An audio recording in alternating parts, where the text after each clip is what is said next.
Buenas tardes, doctor.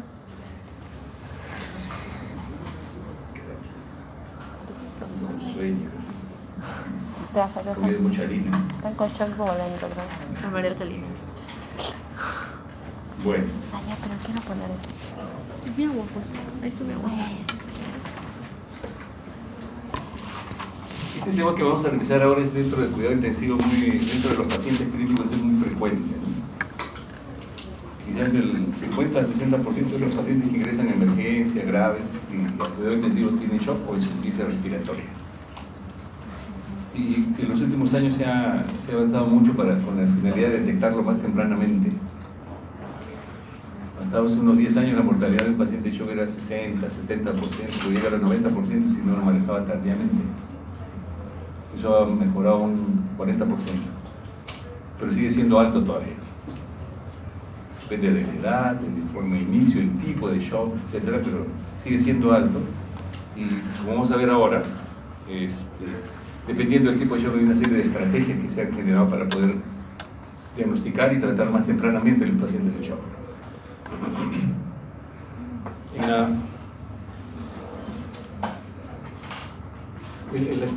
En la historia de la medicina, este tema de shock fue más o menos mencionado algo en 1790, más o menos, por los franceses, cuando había guerras, y el arcabuz, por lo que usaban para disparar, tenía un sonido que impactaba en las personas y generaba un efecto destructivo en las guerras. Entonces, shock. Y había pérdida de sangre, destrucción, pérdida de miembros. Y ese más o menos en un tratado de guerra en 1796 de un francés fue mencionado el tema de shock, así como tal, shock, por el efecto que tenían las armas sobre el organismo. Y por consiguiente, desde esa época hasta 1950 más o menos, todos los conceptos de shock que se tenían eran relacionados al shock hipovolémico, no había una clasificación. Entonces todo estaba relacionado a que había sangrado, había gasto bajo, el paciente estaba con resistencia vascular sistémica alta, vasoconstricción, palidez, cianosis, sudoración, y es hasta más o menos 1950 donde empieza a discriminar un poco los investigadores en que habían varios tipos de shock, no solamente había un shock hipovolémico, ¿no? Entonces, y posteriormente ya se sabía, se ha investigado muchísimo, se ha hecho una clasificación que es la que vamos a revisar ahora, y en general la respuesta ante shock, la respuesta sistémica ante shock del organismo es muy parecida en diferentes tipos de shock. Ustedes van a encontrar, por ejemplo, en el paciente con shock por un infarto de miocardio una cantidad de catecolaminas y citoquina como si fuera un cuadro séptico, interleuquina 6, 8, 10, 12 volando, una respuesta inflamatoria sistémica muy importante, independientemente si es un shock cardiogénico, séptico, hipovolémico igual. Por eso ustedes encuentran gran leucocitosis en todos los tipos de shock y no necesariamente es infeccioso. Es una respuesta al estrés, liberación de ACTH, catecolaminas, adrenérgico, todos los tipos de shock. Y al final lo que se sabe es que dependiendo del tipo de shock, sí, eso sí, va a haber un efecto sobre el metabolismo celular. Entonces, en los últimos años se ha trabajado mucho sobre el efecto sobre la mitocondria, de la hipotensión y la persistencia de un shock que no se corrige tempranamente. Entonces, más o menos esa es la intención de la presentación y darles una idea. Ahí les dejo, voy a pasar algunas diapositivas rápidas, pero ahí les dejo una presentación donde hay varios tipos de shock.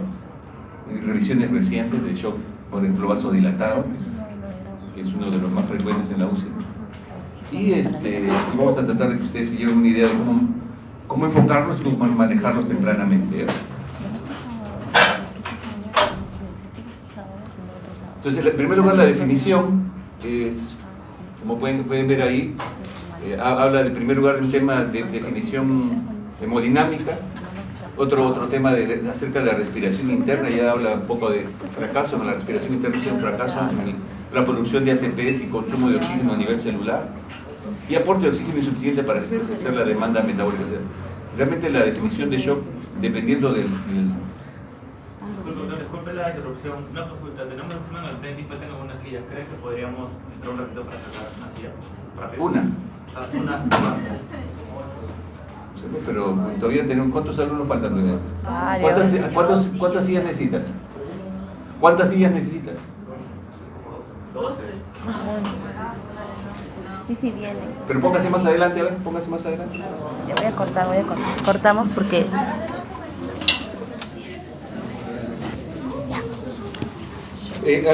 Una de las cuestiones más importantes, cuando uno habla de shock, siempre la definición a nivel universal es que hay una presión arterial sistólica menor de 90.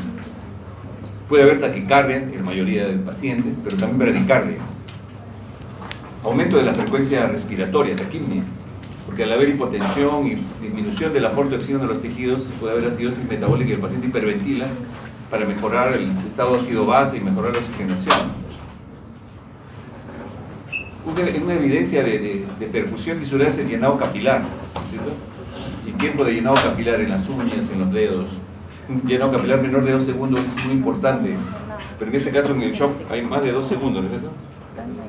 Está negro. Un poco, más lento, ¿no? Evidencia de hipoperfusión tisular asociada a oliguria. Habíamos conversado que la oliguria es menos de 0,5 mililitros por kilo por hora.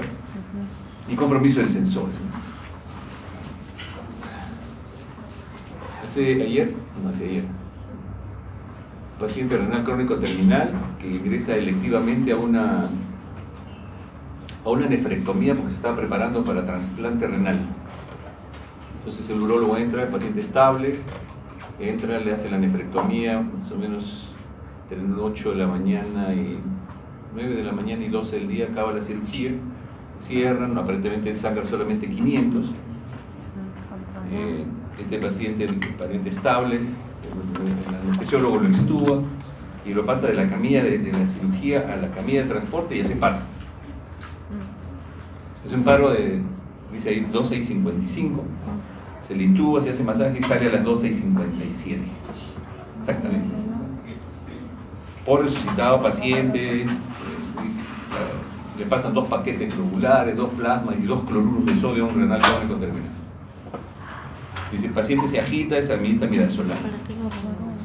Y hace hipotensión, entonces se le inicia noradrenalina, dosis moderadas a altas, y llega a la UCI con 120 de frecuencia cardíaca, en shock, tenía 6 de lactato en ese momento, y a las 4 de la tarde más o menos.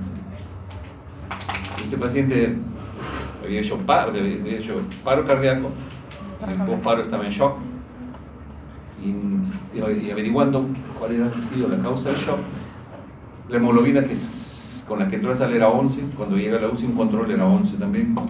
Le tomamos un electrocardiograma y dijimos, pues de repente ha hecho un paro, un infarto, arritmia, el electrocardiograma era igualito al preoperatorio. Enzimas cardíacas no se habían movilizado. Le sacamos unos gases, ahí se llama la atención que tiene un pH 7.1 con un CO2 de 70. Por ahí voy a ver el problema. Le ocultamos el murmullo vesicular, estaba disminuido de la base izquierda y dijimos, de repente ha hecho una motora por un catéter. Sacamos una placa, no había nada, normal. Un poco de elevación del hemidiafragma, ¿no? Entonces, el acceso de las 8 de la noche que ya estaba saliendo, hay que tomarle una placa. Entonces, al momento de tomarle la placa, el paciente abre los ojos. No sabía qué pasaba. Tranquilo, don Carlos. ¿Alguna molestia? Le dolía la mano, entonces tenía un poco. Y además empezó a hacer taquicardia, 130, 140, 150 de frecuencia. Y lo peor es que es de esos pacientes en donde viene la presidencia ejecutiva a ver qué pasó. Viene el gerente del hospital a verlo también. No se paró.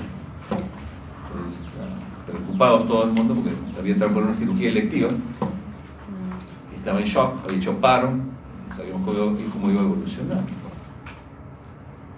La hora que lo dejo, el médico que tuvimos la radiografía parecía algo de congestión y como le habían pasado 2 paquetes, 2 plasmas y 2 cloruros a un renal crónico, le dijimos a dializarlo mejor. Lo dializan en la noche y el día siguiente yo voy y seguía con 150 de frecuencia cardíaca. Pero ya estaba despierto. Eso era bueno. Entonces el paro no había tenido un efecto sobre el sistema nervioso.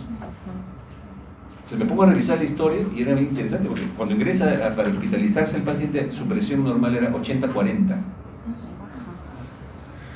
el día 8. El día 12 llaman emergencia urgente porque el paciente tenía 70-40. Y cuando va el médico a verlo, dice, paciente estable, despierto, lúcido, orientado, no refiere molestias. 70-40, su presión 80-40. Les cuento la historia porque se le ha mantenido con vasopresores, tratando de mantener una media de 80, más o menos 120-80, y esa no era su presión, ¿no? Entonces quedamos en bajar los vasopresores poco a poco, y hoy día ya me encuentro despierto, con 100 de pulso, presión 170, 160. Y me dice, ¿qué me pasó? Entonces, le cuento todo esto porque esto de la presión arterial menor de 90 es como promedio, pero es muy importante saber la presión inicial del paciente, ¿me entiendes? Es muy importante. Y si habíamos estado administrando catecolaminas a alguien que no lo necesitaba. ¿Sí? Entonces, es muy probable que haya hecho un paro cardíaco por lo que con anestesia general les ponen usualmente fentanilo, hipoventila, y ese CO2 alto ha hecho hipercapnia, bradicardia y paro. Y ya salió rápido por eso también. La otra opción, ¿y por qué necesitó vasopresores? Porque consumíamos que 70-40 era anormal. Y de otro lado, es posible que un paciente que hace paro haga algo de shock vasodilatado, pero lo más probable es que no lo necesitaba. Porque si asumíamos que bajaba la media, que bajaba la presión arterial a 90, 80, y asumíamos que eso no era normal, pues, ¿no? Pero revisando la historia, esa era su presión normal. ¿Okay? Entonces, la presión arterial de un paciente, si bien cierto es un parámetro en promedio de los pacientes, es muy importante cuál es su presión previa. ¿Okay?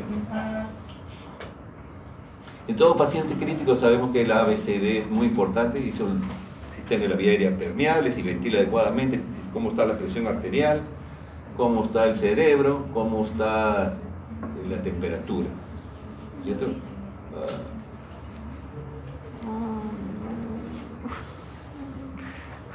¿Qué pasó? Los amiguitos son medio así.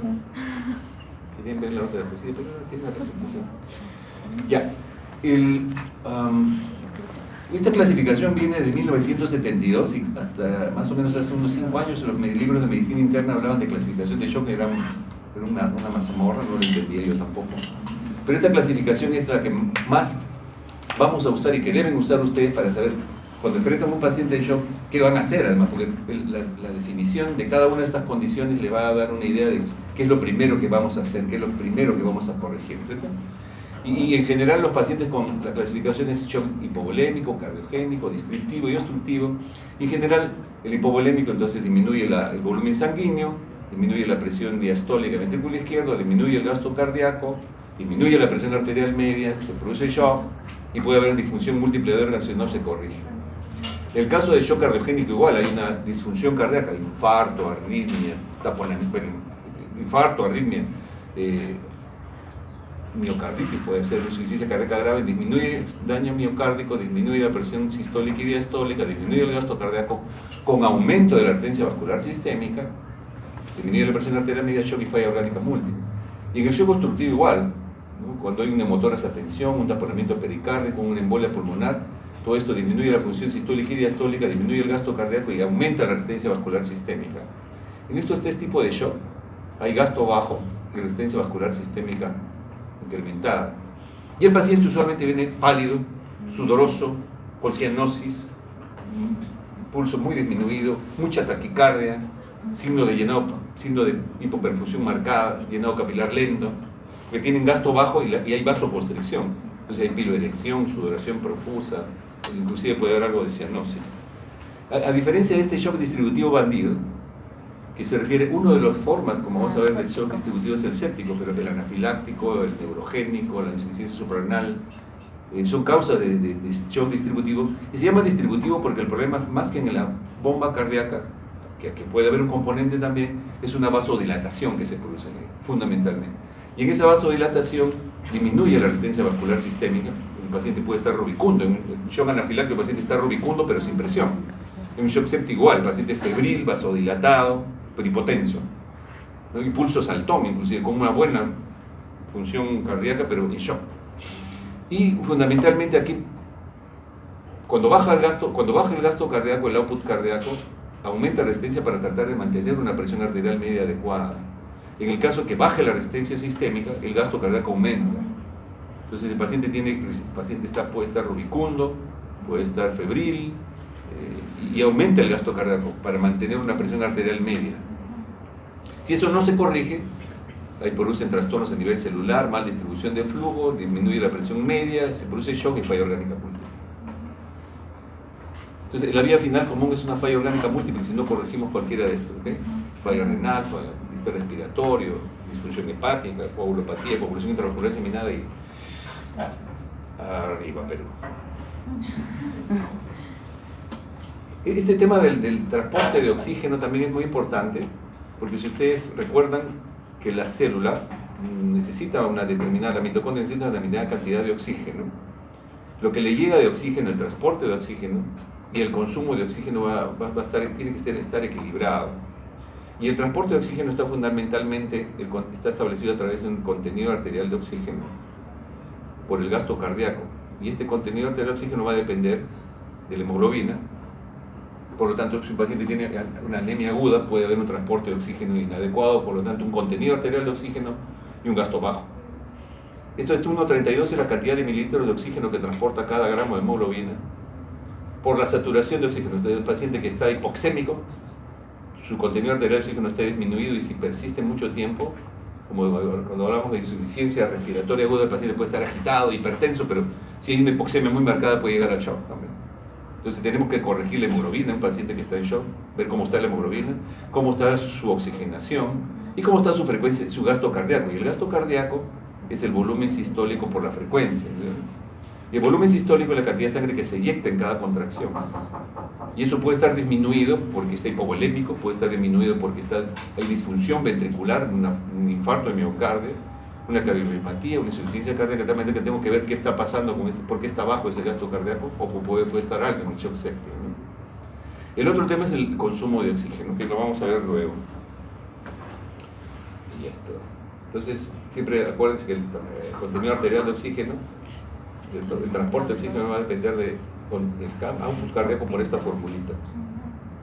Y ustedes tienen que ver si necesita transfusiones, si necesita mejorar la oxigenación o si necesita mejorar la presión arterial. Nuevamente insistiendo en que los diversos tipos de shock, hipovolémico, cardiogénico, obstructivo y distributivo, ¿En serio? pues si no va a entrar en shock. Más carpeta ya no molesta.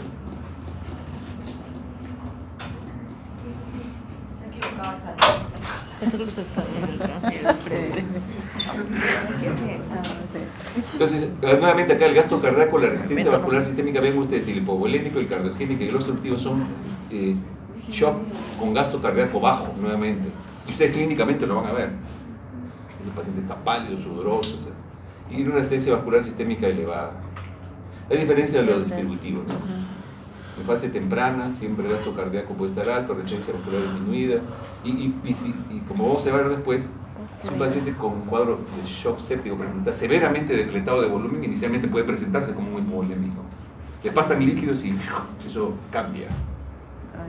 Entonces, esta es la cuña y la PVC son parámetros hemodinámicos que uno puede medir, y usualmente aquí en hipovolémico está disminuido porque le falta volumen.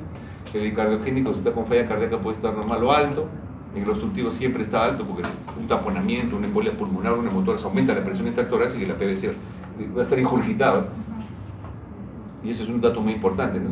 Veo pálido, sudoroso, taquipneico, llenado capilar lento, gasto bajo. Veo la ingurgitación yugular o un colapso de la yugular. Si está colapsada la yugular, probablemente esté hipovolémico. Si está ingurgitado, pienso que es cardiogénico o obstructivo. ¿Okay? O está con una embolia, ¿no? Y en el distributivo es un poco más complicado porque se mezcla, como vamos a ver ahora, y analizaremos un poco el séptico, ¿eh?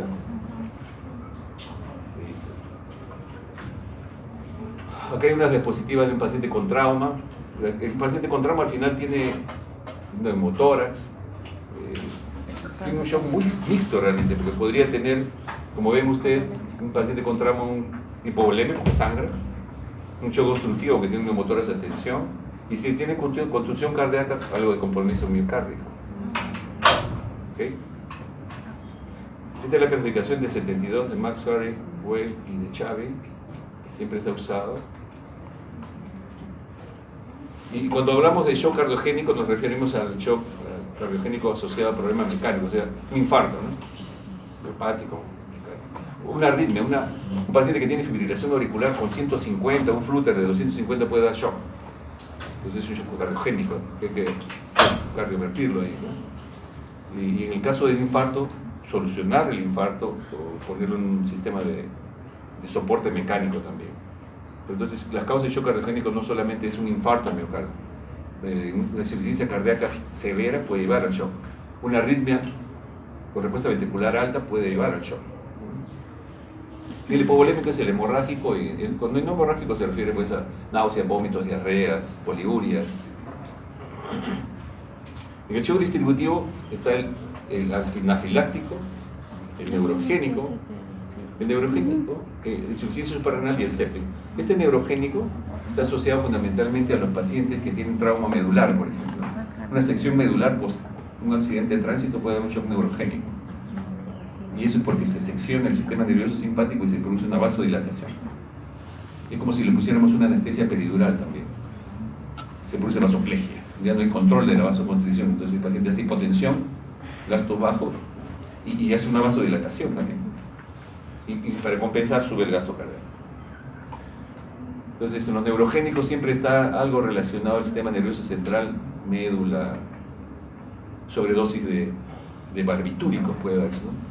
En general la anestesia general para una cirugía produce un shock vasodilatado de alguna forma. Por eso siempre hay una controversia cuando un paciente ingresa a sala de operaciones. En general los anestesiólogos dicen, bueno, está en ayuno previo a la cirugía, pásanle 1 litro de cloruro o si no un par de Macel, porque va a ser hipotensión.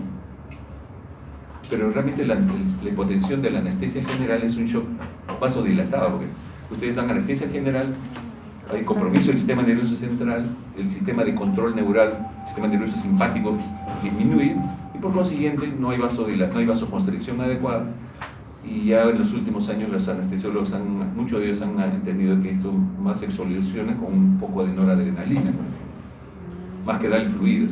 Porque darle fluidos implica ponerle un balance hídrico positivo y eso es más edemas en las suturas, especialmente los cirujanos que van a ser acá grandes cirujanos.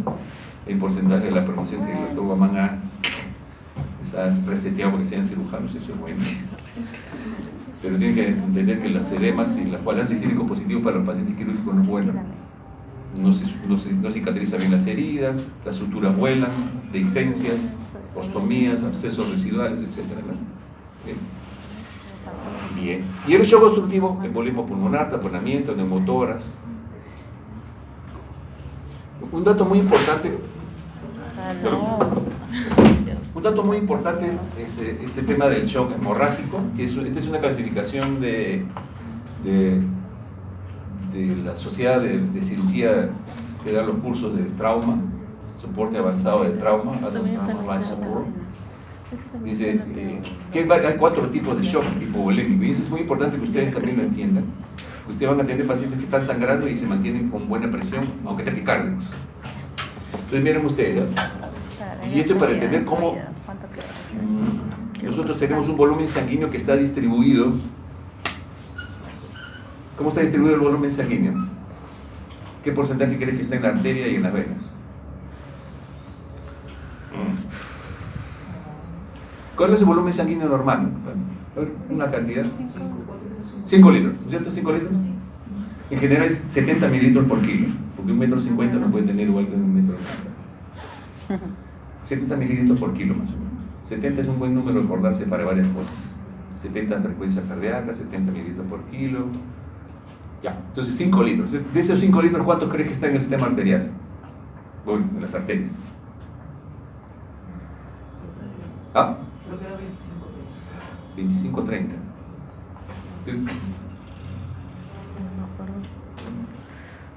¿Cuánto porcentaje? 40%. Ahí atrás. Se mira cómo se tapa la cara con la otra cabeza. ¡Hola! Atrás, tú. ¿Qué he preguntado? ¿Perdón?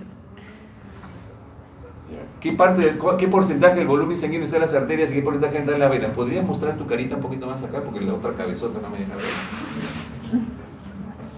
Ay, da. ¿Qué porcentaje está en las arterias y qué porcentaje está en las venas? Pucha, no sé. Antes que te duermas tú, Mi celular estás está bien cargando, hinchadito no ahí. puedo buscar. Sí. Ay, voy a hacer un resumen. 40. Acá.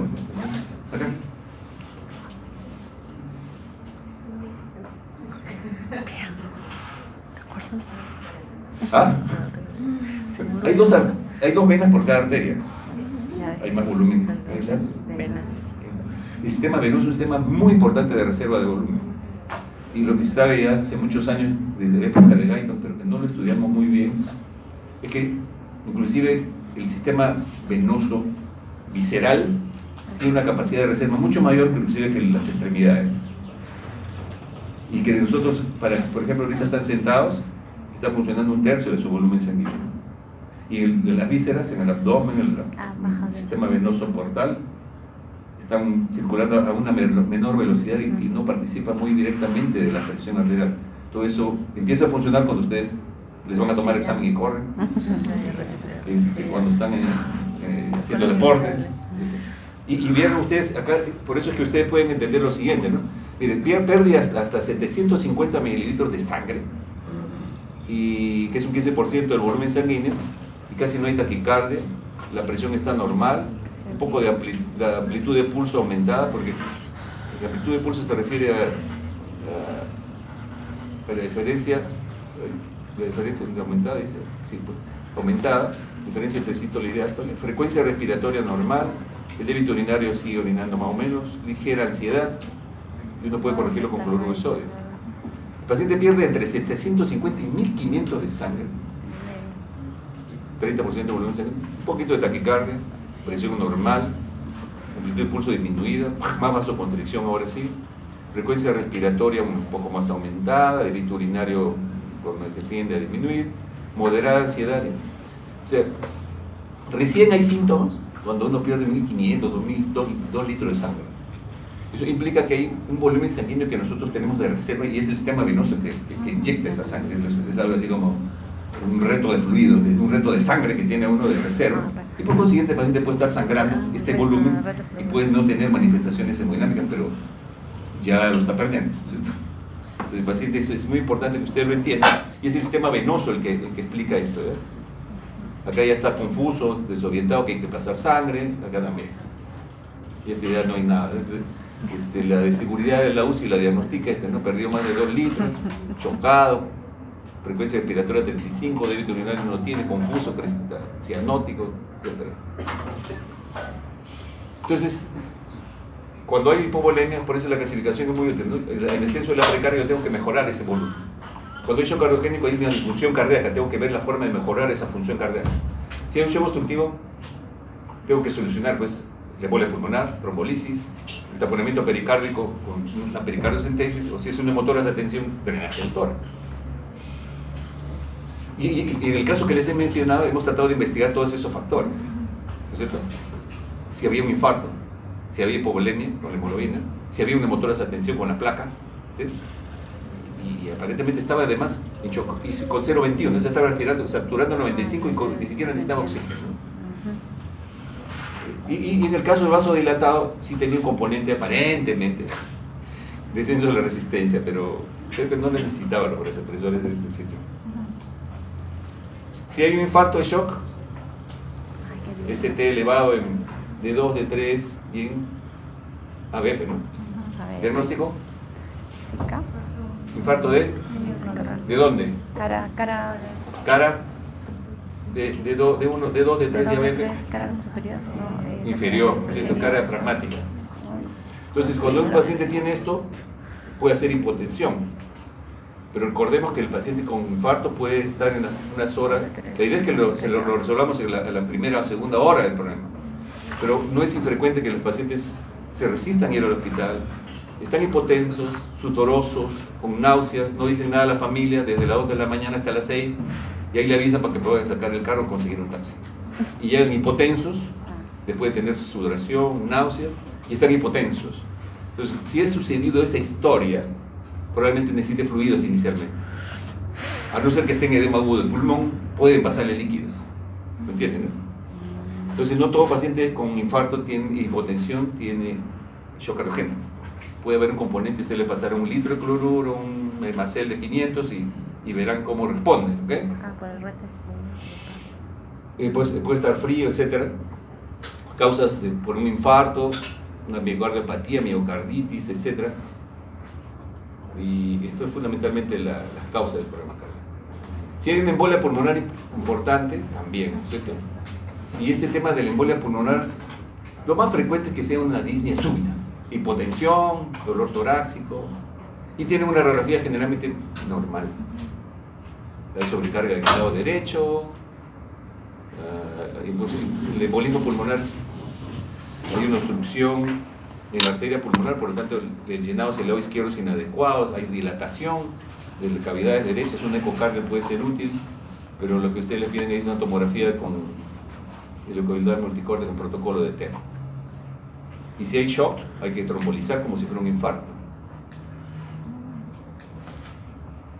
Si hay un taponamiento pericárdico líquido, pericardiocentesis, una aguja en el espacio subsifoideo izquierdo, una agujita con cuidado y para que no perforen el ventrículo y sale un embopericardio. Los pacientes que hacen un infarto pueden haber destrucción de la masa muscular y puede haber un embopericardio, una contusión torácica, puede haber una herida pensopenetrante, puede perforar y producirse un embopericardio, una neoplasia puede generar esto también. Esto para que lo revisen con calma, ¿ya? Es una deuda de oxígeno que está relacionada a la deuda que ustedes tienen con la universidad. ¿Ya? Pero que hay que repagar la deuda de oxígeno. Trata de explicar por qué hay trastorno celular, ¿ya? No vamos a entrar en detalles porque tengan tiempo de leerlo, pero lo que pasa es que como no hay reporte de oxígeno adecuado a la mitocondria, hay una deuda de oxígeno y eso no se corrige inmediatamente. Hay una deuda en el shock y post-shock se va a ir corrigiendo poco a poco. Y a la medida que ustedes lo corrijan más rápidamente, ese periodo de injuria, de deuda de oxígeno, se va corrigiendo y se acabó. La mayor manifestación de esa deuda de oxígeno es el metabolismo anaeróbico. Por eso es tan importante en los diversos tipos de shock el dosaje de lactato. Unas gases arteriales van a servir mucho en un paciente. A veces no se cuenta con ese poder sacar gas de un AGA completo, ¿no es cierto? Pero creo que la mayor parte de los hospitales ahora sí tienen gases arteriales, pues ustedes pueden evaluarlo. Un pequeño dato nomás es que cuando el paciente está en shock y él ha empezado epinefrina, la epinefrina sola aumenta el lactato, ya pierde, así como que pierde la sensibilidad para usarse como parámetro de seguimiento de ese shock. Porque a veces ustedes empiezan fluidos, no responden, le ponen adrenalina, no responden, le ponen vasopresina, no responden, terminan con adrenalina a veces. Y no tienen